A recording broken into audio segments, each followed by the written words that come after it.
Hi pumpkins, Autumn Queen here. Today's my birthday, but we're not gonna think about how old I am. A pumpkin never tells. I just say I'm just moving up the level. Gamer joke if you get that one. But today I thought I'd start the first one of the AMA, and someone asked me, what are you on? The floor. I'm literally sitting on the floor filming these videos. So did I just make like a dad joke or an autism joke? Because yes, I am on the autism spectrum, level 1.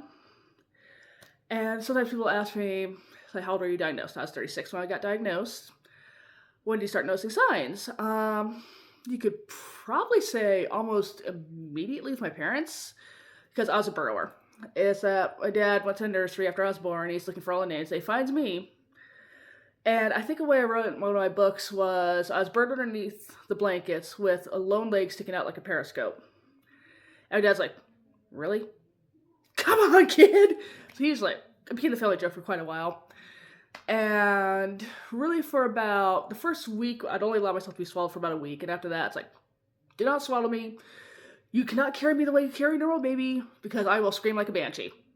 So my parents had to find what unconventional ways to carry me around.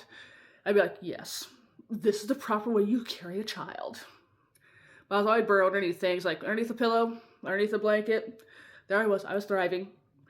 But one thing also Dad noticed is that right about year and a half when autism symptoms start to manifest, was he'd say, I started out as a really like lively baby, very social, very always laughing, stuff like that. All of a sudden just boom, it stopped.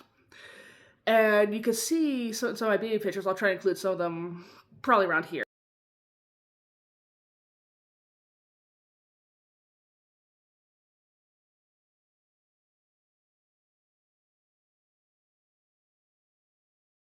So you can see in the photos, like very like flat face, very deer in the headlights. But if you look at pictures of my mom, around that age, like she's always very active, very playful, always smiling. But a lot of my dad's photos, sorry about that, I had to sneeze there because humidity and high pollen counts are not your friend. But you look at my dad's photos, some of his, like it's often very the same thing. It's like he's very flat faced, very just like staring out there, blank expression.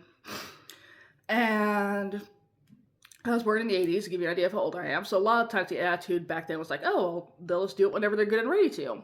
Which is pretty much like my grandma's attitude, my mom's attitude. My dad's like, okay, yeah, you bleeding, breathing, vomiting, on fire, you're fine. So that's pretty much his attitude. So I walked late, I talked late, I hit all my other milestones kind of like right about on time. But when I started preschool, it's that I was often by myself. I'd participate when asked to, but I would not exactly go and participate. So at the end of the year, the preschool teacher pulls my mom aside and says she doesn't talk to anyone. She'll speak if spoken to, but she won't talk to anyone. And then my kindergarten teacher is like saying the same thing. My first grade teacher had issues, but that's another story. So the first grade would be like, okay, you get pulled out of class by this nice lady, she makes you play with some blocks, makes you answer some questions, and then she gives you candy. And I did that a few times.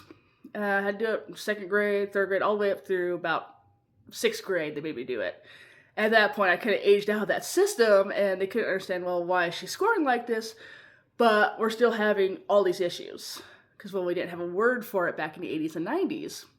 Because a lot of times when we thought, like, level 1, we'd think, okay, they're just a weird kid. And my dad, I remember one time, I heard my parents talking, and my dad said she has to live in a world of her own because our world won't accept her.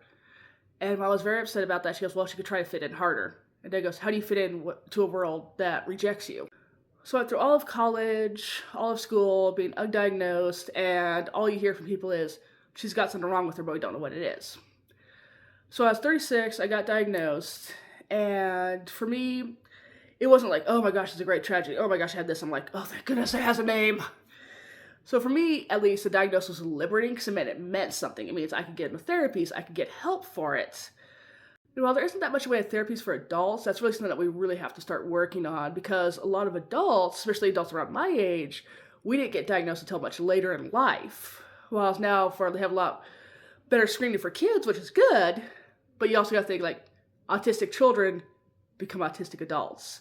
So we should have those programs to be able to help autistic adults into adulthood through their careers and stuff like that. So stay tuned for tomorrow when I answer more questions. And this is Dave. Dave supports your hopes and dreams. The lesson includes putting ketchup on macaroni and cheese. And then he'd like to have a word.